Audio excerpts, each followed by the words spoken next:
they have either mastered it, but of course it's still sequestered, or they have made X amount of progress given the limitations of the government scientists that are involved, which raised the question is, well, what could we accomplish if this tech was could be dealt with by the much larger intellectual capability of the human race as a whole?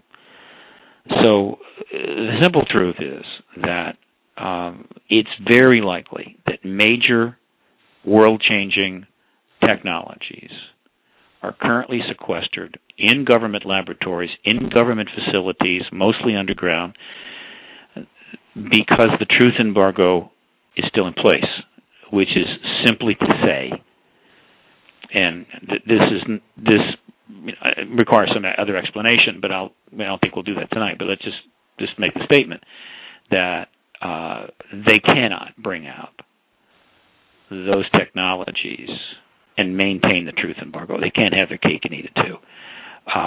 The idea that they'll come out and say, oh, look what we discovered. We discovered antigravitic propulsion. We can build saucers, but we just came across it on our own. There's no ETs. We didn't get anything from them.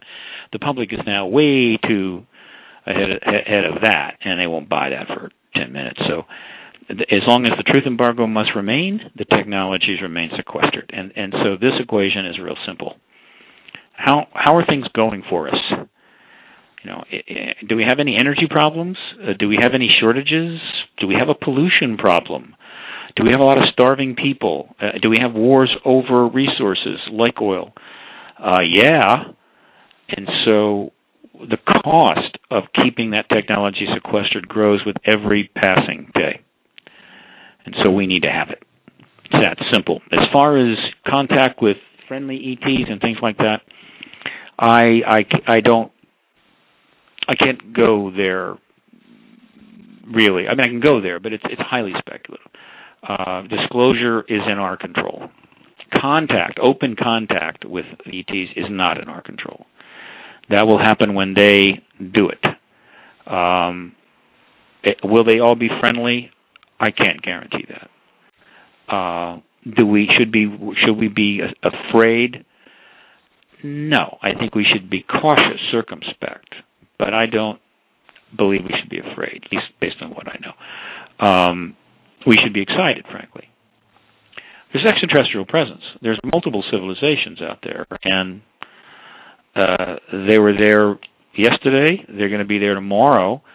And so the idea that if we know that, somehow terrible things are going to happen, I don't see that. I don't see the support for that. I don't see the basis for it. I think the sooner we know about it, the better. And I think there's a lot of good things that could come once we have crossed that threshold, the disclosure event, the paradigm line. There is a logic to that, and I can go into great detail in that. But just to keep it short, we've always moved forward. We've always learned more about the universe. We've then tried to use that to make a better society. And guess what? We don't know everything, and we're not alone. So that's the next step. You mentioned underground facilities where these crafts are studied, and you talked a little bit about the Black Ops secret programs. And I have a clip here where Bill Deagle is talking about some underground facilities that he knows about.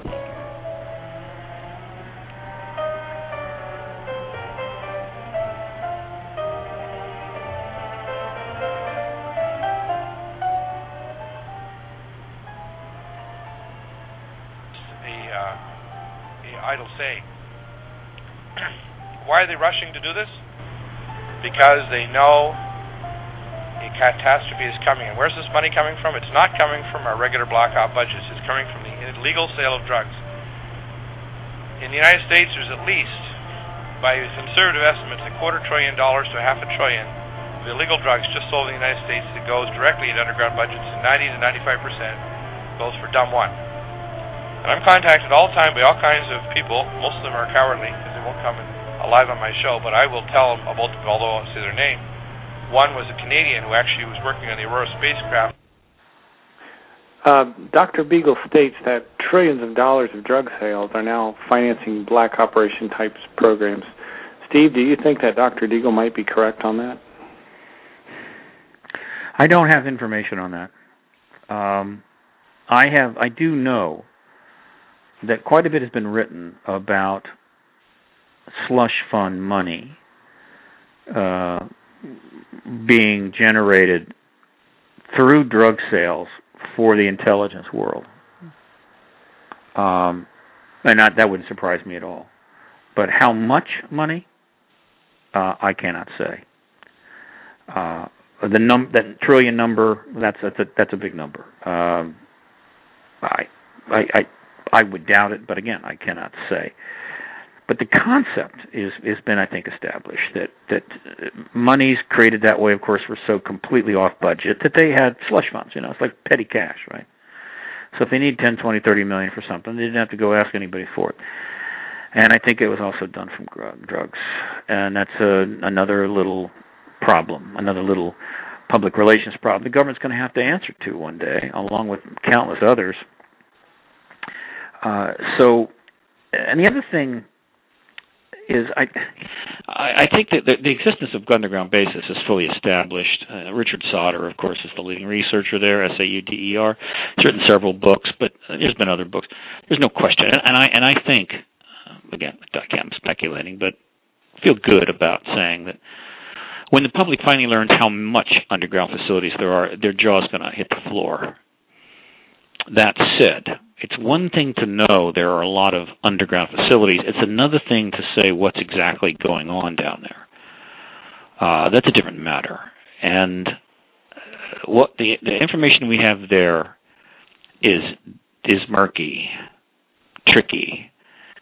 And this is deep classified stuff. I mean, the number of people that are really coming forward that we can have high confidence in is very few and far between, because I think people that come forward on this are really risking serious consequences.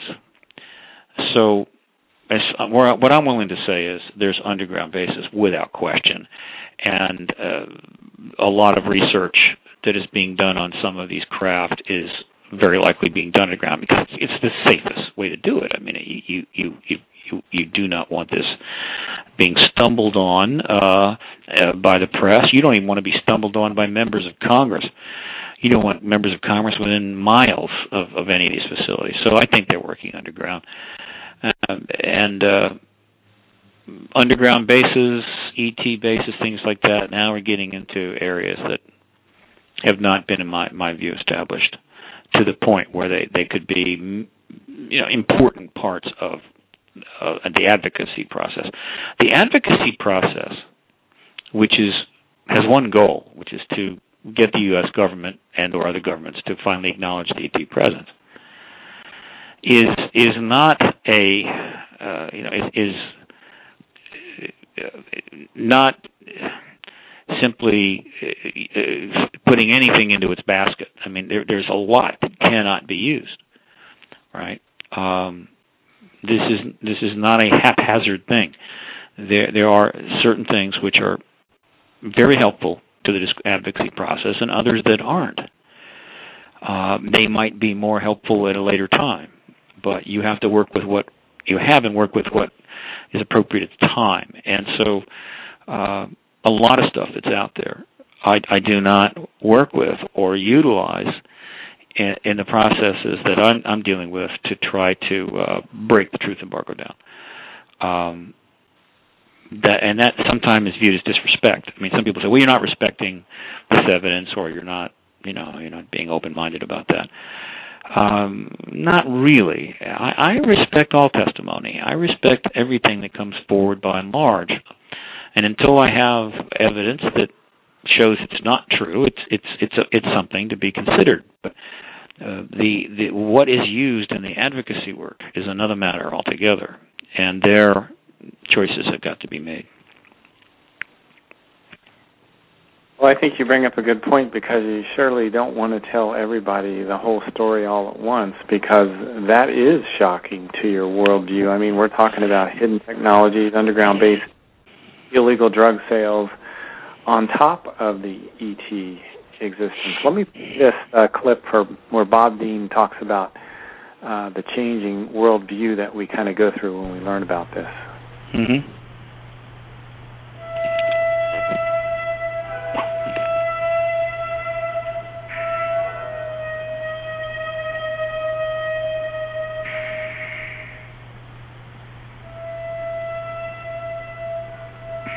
Tired of arguing with skeptics who've never bothered to do their homework.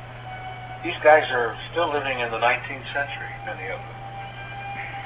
And it's like I mentioned to you before, I think a lot of it is that there's a deep-seated fear that if this is really true, what's that going to mean to my view of the world? Well, it's going to mean your view of the world is going to collapse around your damn ears. Right. The skeptics say, you can't keep secrets. The government can't keep... Well, the hell they can't. They have done it from the beginning.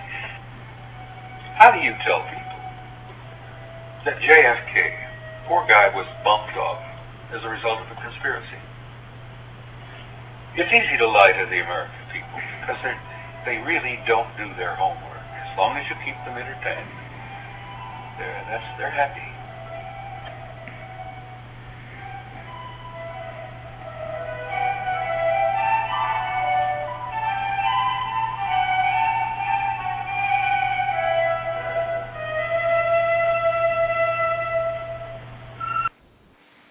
Steve, I know my worldview went through a transition period, and it was shocking to me. Even though I had some really incredible experiences as a child, I kind of buried those in my subconscious. But once I turned the corner, it was only about 4 or 5 years ago, and I knew that this was completely real, that it really changed my worldview, and it was a little shocking to me. And I wondered if you went through a similar transition process. Not really. I think I was pretty much convinced ETs were real by the time I was 12. To me, it was self-evident.